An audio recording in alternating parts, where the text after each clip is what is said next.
afternoon, I'm Laura Savage and this is your 4 o'clock bulletin. Ex-Russian spy Sergei Skripal and his daughter Yulia are still critically ill after being found collapsed on a bench in Salisbury city centre on Sunday.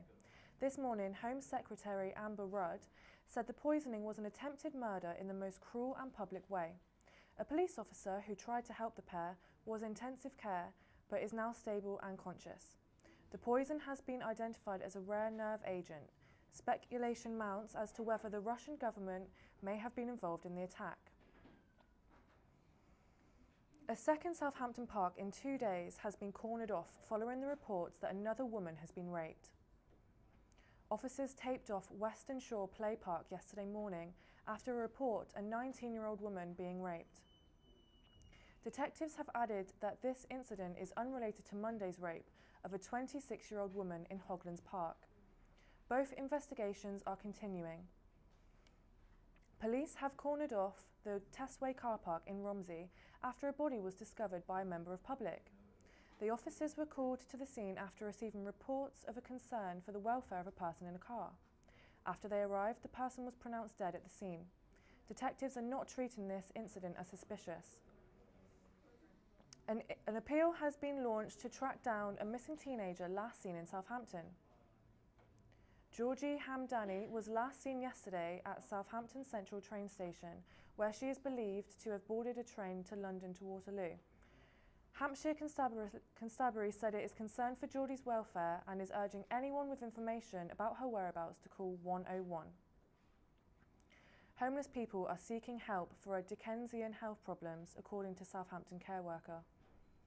Catherine Herbert, who works for Totten Homelessness charity, It's Your Choice, has said that there are underlying problems such as mental health, child abuse and traumatic incidents that aren't being addressed in today's society. She thinks it's the complexity of these issues that make homelessness a symptom and not the ultimate problem. Train companies are making it easier for passengers to claim compensation for the knock-on costs of delays and cancellations. They are removing a clause in their terms and conditions which says they don't accept responsibility for such liabilities like hotels and taxis. The changes come after the group Which accused them of misleading the public.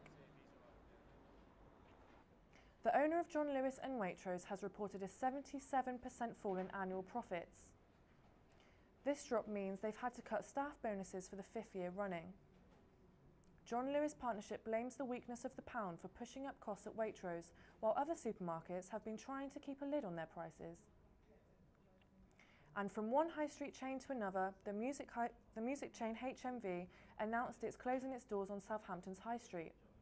The store, which was opened by Sir Bob Geldof in 1994, says the move is necessary to secure the firm's long-term future. But a spokesperson for the company says they haven't ruled out relocating to another store in the city.